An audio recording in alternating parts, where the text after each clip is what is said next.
Harry Potter and the Sorcerer's Stone. Chapter 1.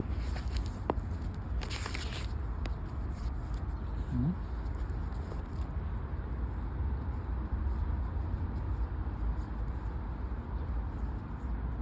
No, thank you, said Professor McGonagall coldly.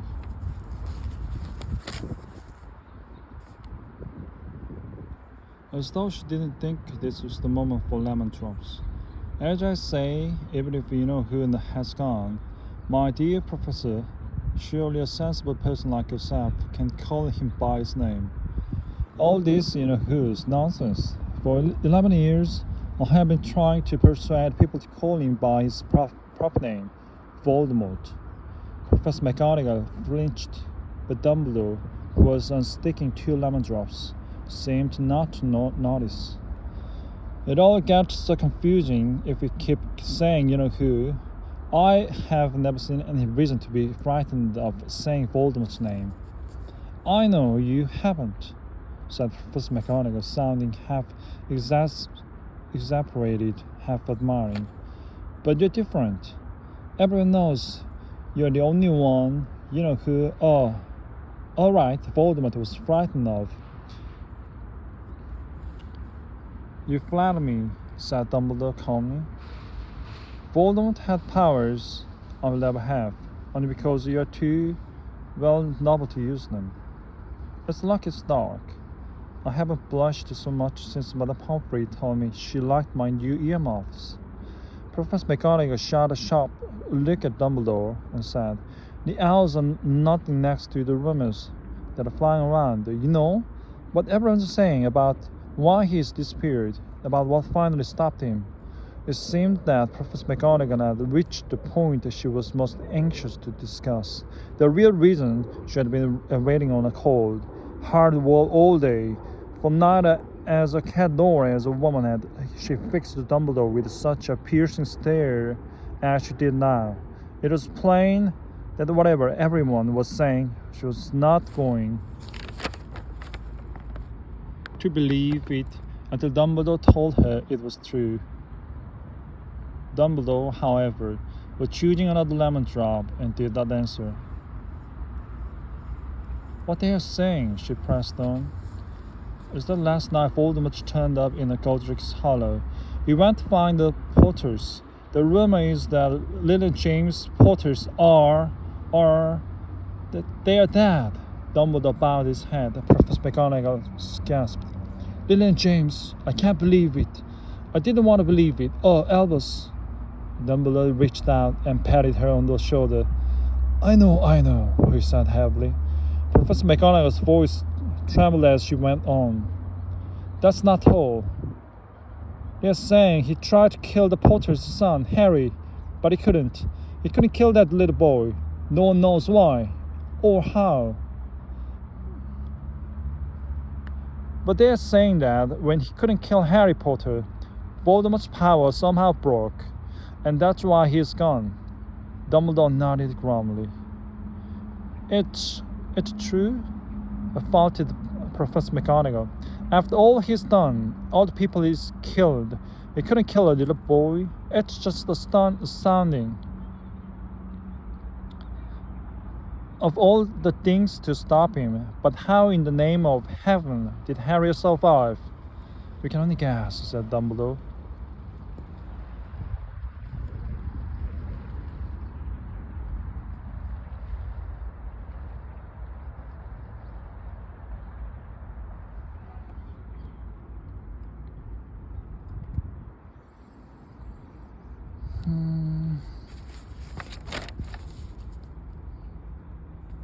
We may never know.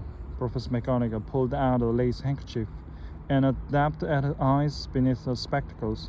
Dumbledore gave a great sniff as he took a golden watch from his pocket and examined it. It was a very odd watch. It had 12 hands, but no numbers. Instead, little planets were moving around the edge. It must have made sense to Dumbledore, though, because he put it back in his pocket and said, Hagrid is late. I suppose it was he who told you I'd be here. By the way, yes, Professor McGonagall. And I don't suppose you are going to tell me why you are here, of all places. I've come to bring Harry to his aunt and uncle. They are the only family he has left now. You can't mean the people who live here? Cried Professor McGonagall, jumping to her feet and pointing at number 4. Dumbledore, you can't. I've been watching them all day. You couldn't find 2 people who are less like us. And they've got this son. I saw him kicking his mother all the way up the street, screaming for sweet Harry Potter, come and live here. It's the best place for him, said Dumbledore firmly. His aunt and uncle will be able to explain everything to him when he's older. I've written them a letter. A letter? Repeated Professor McGonagall faintly, sitting back down on the wall. Really, Dumbledore, you think you can explain all this in a letter? These people will never understand him. He will be famous, legend. I wouldn't be surprised if today was known as Harry Potter Day in the future. There will be books written about Harry. Every child in our world will know his name. Exactly, said Dumbledore, looking very seriously off the top of his half-moon glasses. It would be enough to turn any boy's head. Famous before he can walk and talk.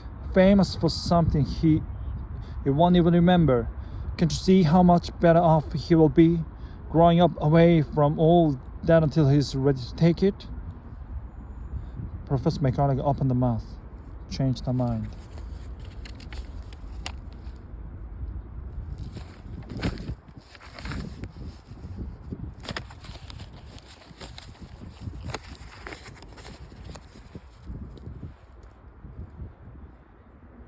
Swallowed and then said, Yes, you are right, of course.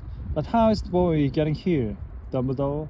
She eyed his clock suddenly as though she thought he might be hiding Harry underneath it. Hagrid's bringing him. You think it wise to trust Hagrid with something as important as this? I do trust Hagrid with my life, said Dumbledore. I'm not saying his heart isn't in the right place, said Professor McGonagall grudgingly. But you can't pretend that he's not careless. It does stand to, what was that? A low rumbling sound that broke the silence around them. It grew steadily louder as they looked up and down the street for some sign of the headlight. It swelled to a roar as they both looked up at the sky. And a huge motorcycle fell out of the air and landed on the road in front of them. If the motorcycle was huge, it was nothing to the man sitting astride it. It was almost twice as tall as a normal man, and at least 5 times as wide. It looked simply too big to be allowed, and so wild. Long tangles of bush black hair and beard hid most of his face. He had hands the size of trash can lids, and his feet in their leather boots were like baby dolphins. In his vast, muscular arms, he was holding a bundle of blankets. Hagrid, said Dumbledore, sounding relieved. At last. And where did you get that motorcycle? Borrowed it, Professor Dumbledore, sir, said the giant, climbing carefully off the motorcycle as he spoke. Young Sirius Black lent it to me. I've got him, sir. No problems with there? No, sir. House was almost destroyed, but I've got him. I arrived before the muggles started swarming around. Fell asleep as we was flying over Bristol. Dumbledore and Professor McGonagall bent forward of the bundle of blankets. Inside, just visible, was a baby boy, fast asleep. Underneath a tuft of jet black hair of his forehead, they could see a curiously shaped cut, like a bolt of lightning. Is that where? Whispered Professor McGonagall. Yes, said Dumbledore. He'll have that scar forever. Could you do something about it, Dumbledore? Even if I could, I wouldn't. Scars can come in handy.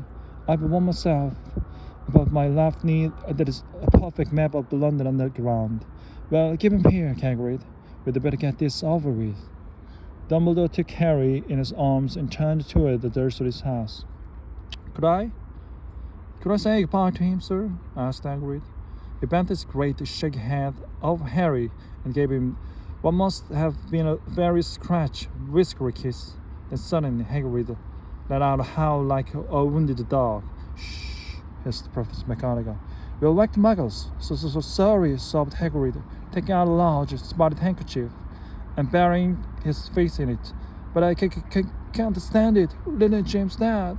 And poor little Harry, after living with muggles. Yes, it's all very sad. But get a grip on yourself, Hagrid, or we'll be found, Professor McGonagall whispered, patting Hagrid gingerly on the arm as Dumbledore stepped off the low garden wall and walked to the front door. He laid Harry gently on the doorstep, took a letter out of his cloak, tucked it inside Harry's blanket, and then came back to the other two. For a full minute, the three of them stood and looked at the little bundle. Hagrid's shoulders shook. Professor McGonagall blinked furiously. The twinkling light that usually shone from Dumbledore's eyes seemed to have gone out. Well, said Dumbledore finally, that's that. We have no business staying here. We may as well go and join the celebrations. Yes, said Hagrid in a very muffled voice. But best get this spike away. Good night, Professor McGonagall. Professor Dumbledore, sir. Wiping his streaming eyes on his jacket sleeve, Hagrid swung himself onto the motorcycle and kicked the engine into life. With a roar, it rose into the air and off into the night. I shall see you soon, I expect, Professor McGonagall, said Dumbledore, nodding to her. Professor McGonagall blew her nose in reply. Dumbledore turned and walked back down the street. On the corner, he stopped and took out the silver put-outer. He clicked it once, and 12 balls of light spat back to their street lamps, so the Pripyat glowed suddenly orange, and you could make out a tabby cat slinking round the corner at the other end of the street. They could just see the bundle of blankets on the step of number 4. Good luck, Harry, he murmured. He turned on his heel, and with a swish of his clock, he was gone. A breeze ruffled the knit hedges of Pripyat, which lay silent and tidy under the ink sky. The very last place you'd expect astonishing things to happen. Harry Potter rolled over inside his blanket without waking up. One small hand closed on the ladder beside him, and he slept on, not knowing he was special, not knowing he was famous, not knowing he would be awoken in a few hours' time by Miss Dursley's scream as she opened the front door to put out the milk bottles. Know that he would spend the next few weeks being prodded and pinched by his cousin Dudley. He couldn't know that at this very moment people meeting in secret all over the country were holding up their glasses and saying in hushed voice, "To Harry Potter, the boy who lived."